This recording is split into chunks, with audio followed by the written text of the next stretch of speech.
ค่ะเนาะย้อนมาลาหินเป็นนั่งแสงจิ้นมาหลายก็หลายก้นเลยค่ะเหมือนในเฮาค่ะจะมาเฮ็ดมาลาหินกันนะคะเนาะว่าเหมือนคือเลยค่ะอันนี้เครื่องมาลาหินที่เฮาค่ะจะใส่มาลาหินซิงๆค่ะเครื่องมาลาหินจะมี2นิ้วนะคะเนาะมีหางปลากับหางไก่นะคะอันนี้พี่นางแสงจิ้นเอาหางปลามาค่ะเนาะโถผู้แห้งค่ะเส้นมาลาหินค่ะเอามาเจกันนะคะเนาะเจเส้นมาลาหินกันก่อนค่ะเอาเส้นโถผู้แห้งเจล้อมจ้อมมาลาหินนะคะเนาะยาวก็มาเจเฮ็ดหยิบอยู่กันนะคะเนาะเจเฮ็ดหยิบอยู่ไว้ค่ะ2นิ้วในเจไว้ตั้งขึ้นก็เลยนะคะเนาะเจไว้ตั้งขึ้นแล้วก็จ่องไข่มาต้มน้ำมันเนี่ยค่ะจำบ่ได้ต้มหือนะคะเนาะเพราะเจไว้ตั้งขึ้นค่ะ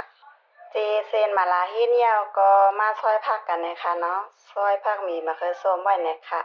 จะใส่ผักมีมะเขือส้มเพิ่มนะคะเนาะเครื่องมาลาหินมันละลายก็มันนะคะลูกเส้นมาลาหินอ่อนจะไหนก็ตักออกแล้วนะคะเนาะยาวก็มาลูกเฮ็ดต่อนะคะเนาะเลิกเอาเส้นมาลาหินออกมาก็มาตัดนะคะเนาะตัดสั้นตัดยาวแล้วแต่เกียรตินะคะเนาะเฮ็ดสุกก็มาตักเฮ็ดใส่ล้อมาลาหินในอ่างเลยนะคะนี่ค่ะต้มเฮ็ดยาวก็มาต้มผักที่เฮาค่ะซอยกันนะคะเนาะ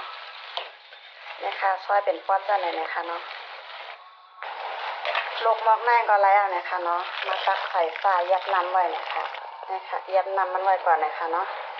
ลูกผักยาวก็มาซอยผักมีมะเขือส้มใส่กรอกเป็นเจ้าไหนนะคะเนาะใส่กรอกแล้วแต่เกียรติค่ะซอยจนถึงก็ไรนะคะเนาะตั้งน้ำมันเหลือแล้วผักมีเหลือเอานะคะเนาะค่ะก็เอามะเขือส้มใส่ค่ะ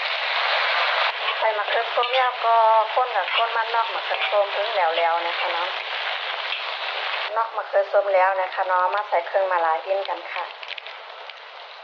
ข้าวเฮ็ดน้ำเลยค่ะเนาะข้าวใส่ทั้ง2ถุงค่ะ